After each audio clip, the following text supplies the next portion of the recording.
ಕ್ಲಿಯರಾ? ರೂಟ್ 50 ಹೊಡಿಯುವಂತ ಪ್ರಕ್ರಿಯೆ. ಈ ಫಾರ್ ಎಕ್ಸಾಂಪಲ್ ಸರ್ ರೂಟ್ 30 ಹೊಡ್ಯಾಕ್ ಬರಂಗಿಲ್ಲ ನೋಡ್ರೆ, ಯಾಕಂದ್ರೆ ರೂಟ್ 30 ಕೊಡುವಂತ ಯಾವುದೇ ವರ್ಗ ಸಂಖ್ಯೆಗಳ ಅದರ ಅಪವರ್ತನಗಳಾಗಿಲ್ಲ.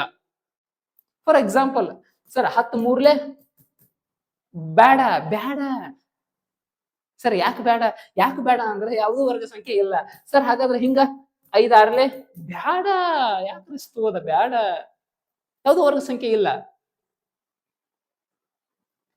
ಕ್ಲಿಯರಾ? Yes, it's clear to you I think. ಹಂಗ ಯಾವ್ಯಾವ ಹಂತ ಸಂಖ್ಯೆಗಳದಾವಲ್ಲ ಅಂತ ಪ್ರೋಸೆಸ್ ಏನಾದ್ರೂ ನಡೆಯತ್ತಿತ್ತು ಅಂದ್ರ ನೀವು ಅದನ್ನ ಹೊಡಿಬೇಕಾಗ್ತದ. ಫಾರ್ ಎಕ್ಸಾಂಪಲ್ ಇಂಥ ಪ್ರಶ್ನೆಗಳು ಇತ್ತೀಚಿನ ಎಕ್ಸಾಮ್ಸ್ ಗಳಲ್ಲಿ ಬರತ್ತವ.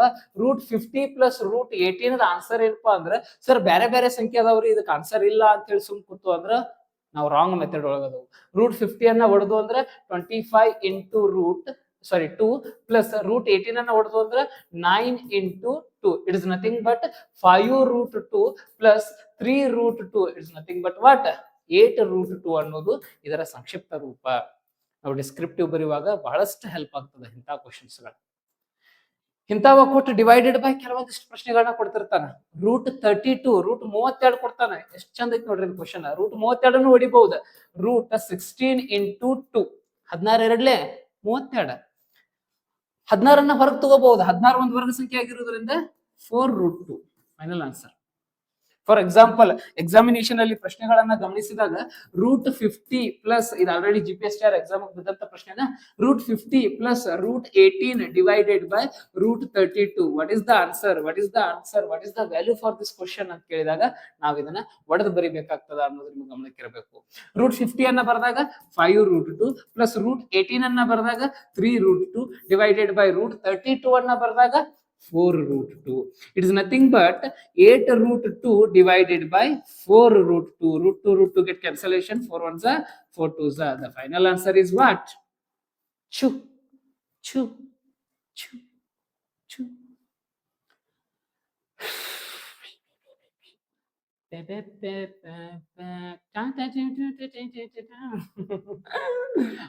ರೀಲ್ಸ್ ನೋಡಿ ಬರೀ ರೀಲ್ಸ್ ನೆನಪದಾವ. ರೂಟ್ ಅಂದ್ರನ ಭಯ ಆಗ್ತೈತಿ. Okay, this is the format. Sir, ಹಾಗಾದ್ರೆ ಈ ಕರಣಿಗಳಲ್ಲಿ ಬಹಳಷ್ಟು ವಿಶೇಷವಾದ ಘಟ್ಟ ಯಾವುದು ಅಂದ್ರೆ ಅದರ ನಿಯಮಗಳ ಅದರ ವಿಶೇಷವಾದ ಘಟ್ಟ. ಹಾಗಾದ್ರೆ ಪ್ರಿಯ ಸ್ಪರ್ಧಾ ಮಿತ್ರರೇ, ಚಾಲು ಮಾಡೋಣ. ಕರಣಿಗಳ ನಿಯಮಗಳು. Okay, laws of surds. ಹಗಲಬಾರೋ ಶೂರ, ಹಗಲಬಾ ಅಂತಲ್ಲ, ಹಂಗ ಹಗಲಬಾ.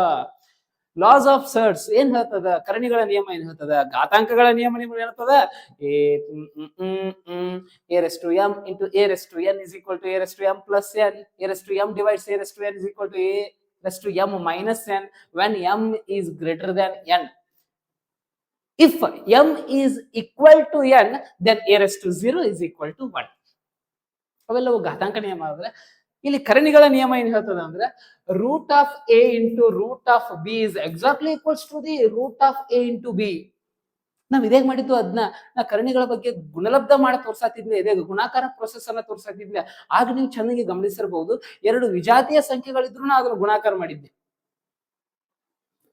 ಹೆಂಗಪ್ಪ ಅಂದ್ರ ರೂಟ್ 2 ಇಂಟು ರೂಟ್ 3 ಇದ್ರು ಅದನ್ನ ಗುಣಾಕಾರ ಮಾಡಿ ನಾನು ರೂಟ್ 6 ಇಟ್ಟಿನಿ. It is nothing but root 2 into root 3 root of 2 into 3. ಹಾಗಾಗಿ ಅದು root 6. Okay, the first formation is, or first law is, root of a into root of b is nothing but root of a into b. Then second law, root of a divides root of b. It's nothing but root of a divided by root of b ಅಂದ್ರೆ root of a divides b. ಇದಂತೂ ಸರ್ವೇ ಸಾಮಾನ್ಯವಾದಂತ ನಿಯಮ. ಇದ್ರೊಳಗೆ ಅಂತ ಪರಿ concepts ಗಳು build ಆಗಂಗಿಲ್ಲ. For example ಇದನ್ನ ನಾವು ಹೆಂಗ್ ಬರೀಬಹುದು ಅಂದ್ರೆ ಇನ್ನೂ ಒಂದು ರೀತಿಯಲ್ಲಿ ತೋರಿಸ್ಬೇಕಂದ್ರೆ root of 6 divided by root of 3 is nothing but root of 6 divided by 3. 3 1s 3 2s root of 2. ಈ ರೀತಿ ರೂಟ್ ಸಂಖ್ಯೆಗಳು. ಇಟ್ಸ್ ನಥಿಂಗ್ ಬಟ್ ಇದನ್ನ ಹಿಂಗೂ ಬರೀಬಹುದು ನೋಡ್ರ.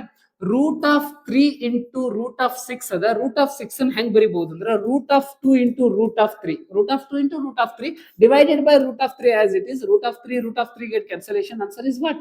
ರೂಟ್ 2.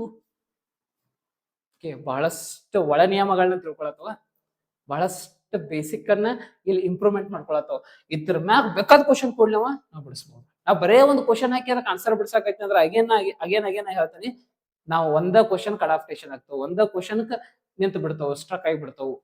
ನಮ್ಗೆ ಆ ಟೈಪ್ ಬೇರೆ ಕ್ವಶನ್ ಬಂತಂದ್ರೆ ಬಿಡ್ಸಾಕ್ ಬರಂಗಿಲ್ಲ. ಬಹಳಷ್ಟು ಜನ ಎಜುಕೇಟರ್ಸ್ ಅಥವಾ ಬಹಳಷ್ಟು ಜನ ವಿದ್ಯಾರ್ಥಿಗಳು ಮಾಡೋ ತಪ್ಪ ಇದೆ. ಬರೀ ಕ್ವಶನ್ ಹಾಕೋತಾರ ಆನ್ಸರ್ ಮಾಡ್ತಾವ, ಕ್ವಶನ್ ಹಾಕೋತಾರ, ಎಲ್ಲರ ಕ್ವಶನ್ ಬ್ಯಾಂಕ್ ಐತೆ ನೋಡ್ತಾರ ಆನ್ಸರ್, ಎಲ್ಲರ ಕ್ವಶನ್ ಇದನ್ನ ಆನ್ಸರ್ ಬೇಕು. ನೋ, ಫಸ್ಟ್ ಏನದ ಅನ್ನೋದ್ರ ಅದ್ರ ಮೀನಿಂಗ್ ಅನ್ನು ತಿಳ್ಕೊಬೇಕು. ನಿಮ್ಗೆ ಈಗ ಅರ್ಥ ಆಗತ್ತದ, ಇಲ್ಲಿ ಸಜಾತಿಯ ಪದಗಳು ಸಂಕಲನ ವ್ಯವಕಲನ ಪ್ರಕ್ರಿಯೆ ಒಳತಾವ. ಸಜಾತಿ ಅಲ್ಲದಂತಹ ಪದಗಳು ಇರ್ತಾವ, ಅವ್ನು ಒಡೆದ್ ಬರ್ದ್ರ ಅದು ಬರ್ತಿರ್ತೈತಿ ಉತ್ತರ. ರೂಟ್ 50, ರೂಟ್ 32, ರೂಟ್ 18 ತುರ್ಸಿನ ಜಸ್ಟ್ ಫಾರ್ ಎಕ್ಸಾಂಪಲ್. ಅವು ಬರೀ ಎಕ್ಸಾಂಪಲ್, ಇನ್ನಂತ ಬಾಳದ ಆಕ್ಚುಲಿ. ಅದನ್ನ ನೋಡಿದ್ಕೊಳ್ಳಿ ನಿಮ್ಗೆ ಗೊತ್ತಾಗ್ತದ ಅದು ಹಗರ, ಅದನ್ನ ನೋಡಿದ್ಕೊಳ್ಳಿ ಹಗರ ಗೊತ್ತಾಗ್ತಿರ್ತದ ಅದ. ಫಾರ್ ಎಕ್ಸಾಂಪಲ್ ರೂಟ್ 200 ಗಮನಿಸ್ರಿ ನೀವು. ರೂಟ್ 200 ಬಿಡಿಸಿ ಬರ್ದ್ರ 100 ಇಂಟು 2, 100 ವರ್ಗಮೂಲ ಐತಿ 10 ರೂಟ್ 2 ನೋಡ್ರಿ. ರೂಟ್ 72 ಹಂಗೆ ಜಸ್ಟ್ ಎಕ್ಸಾಂಪಲ್ ಹೇಳ್ತಾನ. ರೂಟ್ 72 ಬಿಡಿಸಿ ಬರೀರಿ. Root 36 into 2 it's nothing but 6 root 2, 6 root 2. Clear? ಒಮ್ಮೊಮ್ಮೆ ಈ ಸರ್ಟ್ಸ್ ಒಳಗೆ ಹಿಂಗ್ ಕ್ವಶನ್ಸ್ ಗಳನ್ನ ಕೇಳ್ತಿರ್ತಾರ ನಿಮಗ.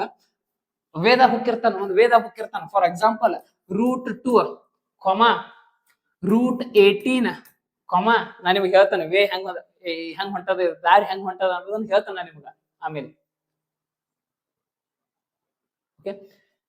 ಓಕೆ ರೂಟ್ 18 ಬರ್ದೇನ, ಸಾರಿ ಒಂದ್ second. Root 2, root 8, root 18, root 18, root 32. ಹಾಗಾದ್ರೆ ಮುಂದಿನ ಸಂಖ್ಯೆ ಏನ? ಬಹಳ ಜನ ನಾವೆಲ್ಲಿ ಗುದ್ದಾಡ್ತು ಬರ್ತೈತೆನ, 8 2 ನಮ್ ಹಿಂದೆ ಹೇಳೋರ್ ಹಿಂಗೆ ಹೇಳ್ಬಿಟ್ಟಾರ ಅವ್ರ. ಅಲ್ಲಿದ್ರಾಗ ಇಲ್ಲಿಗೆ ಹೋದ್ರೆ ಏನ, ಇಲ್ಲಿದ್ರಾಗ ಇಲ್ಲಿಗೆ ಹೋದ್ರೆ ಏನ, ಇದಕ್ಕೆ ರಿಲೇಷನ್ ಏನ. ಓಕೆ 8 2 ಹೋದ್ರ 6, 18 8 ಹೋದ್ರ 10, 30. ಅಯ್ಯೋ ದೇವ್ರ ಇದಂತ ಅದು ಚೇಂಜ್ ಬರಾಕತ್ತಲ್ಲ, ಇನ್ ಯಾವ್ದು ಹಚ್ಚದ ಹಂಗಲ್ಲದ. Root 2 as it is root 2. Root 8 ಅನ್ನ ಬಿಡಿಸಿ ಬರೀರ್ಬೇಕಾರೆ ನೀವು 4 into 2 it is nothing but 4 ಹೊರಗೆ ಬಂದ್ರೆ 2, ಯಾಕಂದ್ರೆ 4 ಅನ್ನೋದು ವರ್ಗ ಸಂಖ್ಯೆ, ಅದ್ರ ವರ್ಗಮೂಲ 2, ಒಳಗೆ 2 ಉಳಿತು. ರೂಟ್ 2 ರೂಟ್ 2 ಇದನ್ನ ಬಿಡಿಸಿ ಬರೀಬೇಕಾದ್ರೆ 9 ಇಂಟು 2, 9 ಹೊರಗೆ ಬಂದ್ರೆ 3 ರೂಟ್ 2. ಈಗ ಹೆಂಗ್ ಹೊಂಟ ನೋಡ್ ಕ್ರಮ, ಒಂದು ಸಮಾಂತರ ಶ್ರೇಣಿ ಹೆಂಗ್ ರಚನೆ ಆಗತ್ತೆ ಗಮನಿಸಬಹುದು ನೀವು. ರೂಟ್ 32 ಅನ್ನ ಬಿಡಿಸ್ರಿ, 16 into 2 it is nothing but 4 root 2. ಹಾಗಾದ್ರೆ ಮುಂದೆ ಬರುವಂತ ಸಂಖ್ಯೆ 5 ರೂಟ್ 2. ಹಾಗಾದ್ರೆ ಸರ್ ಈ ಫಾರ್ಮ್ ದಾಗ ಬರಿಬೇಕಲ್ಲ, 5 ರೂಟ್ 2 ಬರೆಯಕ್ ಬರಂಗಿಲ್ಲ ನನಗ. ಮ್ಯಾಗ ಯಾವ ಕ್ವಶನ್ ಕೊಟ್ಟತ್ಲ ಆ ಕ್ವಶನ್ ಫಾರ್ಮೇಶನ್ ದಾಗ ಬರಿಬೇಕಂದ್ರೆ ಹೆಂಗ್ ಬರಿಬೇಕ್ರಿ? 5 ರೂಟ್ 2 ಅನ್ನ ಹಿಂಗೂ ಬರೀರ್ಲಿ. ರೂಟ್ ಆಫ್ 25 ಇಂಟು 2 ವರ್ಗದನ 5 ಒಳಗ್ ಹೋತಂದ್ರ ಅದು ವರ್ಗ ಸಂಖ್ಯೆ ಆಗಿನ ಹೋಗಿರ್ತದೆ. 25 ಇಂಟು 2 ಅಂದ್ರೆ ಏನ? Root of 15. ನೀ ಇಲ್ಲಿ ಬರೆಯುವಾಗ ರೂಟ್ ಆಫ್ 50 ಅಂತ ಹೇಳಿ ಯೂಸ್ ಮಾಡ್ಬೋದು. ರೂಟ್ ಆಫ್ 50 ಅಂತ ಹೇಳಿ ಯೂಸ್ ಮಾಡಬಹುದು. That is the way of ಕರಣೆಗಳ ನಿಯಮ. ಕರಣೆಗಳ ನಿಯಮದ ಒಂದು ಪ್ರಕ್ರಿಯೆ. Clear? Yes, I hope clear. ಈ ಕಾನ್ಸೆಪ್ಟ್ಸ್ ಗಳನ್ನ ನೀವು ಅರ್ಥ ಮಾಡ್ಕೋಬೇಕಾಗ್ತದೆ. ಇಲ್ಲಿ root of A divided by root of B is nothing but root of A divides B. Okay, then ಒಮ್ಮೆ ಕ್ವಶನ್ ಹಿಂಗ್ ಬರ್ತಿರ್ತದನ, ಇದು ಬಹಳ ಇಂಟ್ರೆಸ್ಟಿಂಗ್ ಅದ. 3 ಡಿವೈಡೆಡ್ ಬೈ ರೂಟ್ ಆಫ್ 3 ಇದ್ರ ಸಿಂಪ್ಲಿಫೈಡ್ ಆನ್ಸರ್ ಏನು, ಅಥವಾ ಇದ್ರ ಸರಳೀಕೃತ ರೂಪ ಏನು, ಇದನ್ನ ಸರಳ ಮಾಡಿದಾಗ ಏನ್ ಆನ್ಸರ್ ಬರ್ತೈತಿ ಅಂತ ಹೇಳಿ ಒಂದು ಕ್ವಶನ್ ಐತಿ ಅಂತ ಹೇಳಿ ಅನ್ಕೋಣ. ನಾ ಇದನ್ನ 2 ವಿಧಾನದಿಂದ ಮಾಡ್ತೇನೆ, ನೀವು ಯಾವ್ದು ಇಷ್ಟ ಆಗ್ತದ ಅದನ್ನ ನೀವು ಜಕ್ಕೋರಿ.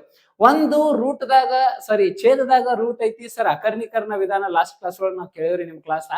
ಅಕರ್ಣೀಕರಣ ವಿಧಾನ ಮಾಡೋಣ ಅಂದಿದ್ರಿ, ಮಾಡ್ರಲ್ಲ, ಯಾರು ಬ್ಯಾಡ ಅಂದವ್ರ ಮಾಡಬಹುದ್ಲ. ಓಕೆ, ಫಾರ್ ಎಕ್ಸಾಂಪಲ್ ಅಕರ್ಣೀಕರಣ ವಿಧಾನಕ್ಕೆ ಒಳಪಡಿಸಿದಾಗ 3 root 3 into root 3 divided by root 3 is nothing but 3 root 3 divided by root 3 into root 3 is what 3. ಹೊಳೆ ಮಳೆ ಹೇಳುದ್ ಬೇಡ. ರೂಟ್ 3 ಇಂಟು ರೂಟ್ 3 ಅಂದ್ರೆ ಏನ? 3. 2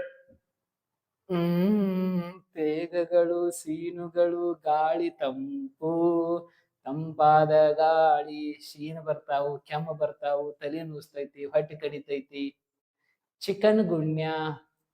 ಆದ್ರೂ ಚಿಕನ್ ತಿನ್ನೋದು ಬಿಡೋದಲ್ಲ. ಓಕೆ, ಈ ಸಂದರ್ಭದಾಗ ಮೂರ get cancellation answer will B what √3.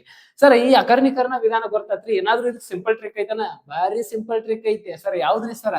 3/√3 ಇತ್ತು ಅಂದ್ರೆ ಹೆಂಗ್ ಬರ್ಕೋಬೇಕು? 3 ಅನ್ನ ಹೆಂಗ್ ಬರಿಬಹುದು? √3 × √3 ಅಂತ ಬರಿಬಹುದು. ಯಾವುದೇ ಒಂದು ಸಂಖ್ಯೆಯನ್ನ ಅದರ ರೂಟ್ ಸಂಖ್ಯೆಗಳ ಗುಣಲಬ್ಧದ ರೂಪದಲ್ಲಿ ವ್ಯಕ್ತಪಡಿಸಬಹುದು. ಫಾರ್ ಎಕ್ಸಾಂಪಲ್ 5 ಹೆಂಗ್ ಬರಿಬಹುದು ಗೊತ್ತೈತೆ? ನಾವು ಜಗತ್ನಾಗ √5 × √5 ಅಂತ ಬರಿಬಹುದು. ಏನ್ ಕೆಡಿಸೋದೈತಿ? ಏನ್ ಕೆಡಿಸ್ ನಮ್ಮನದ?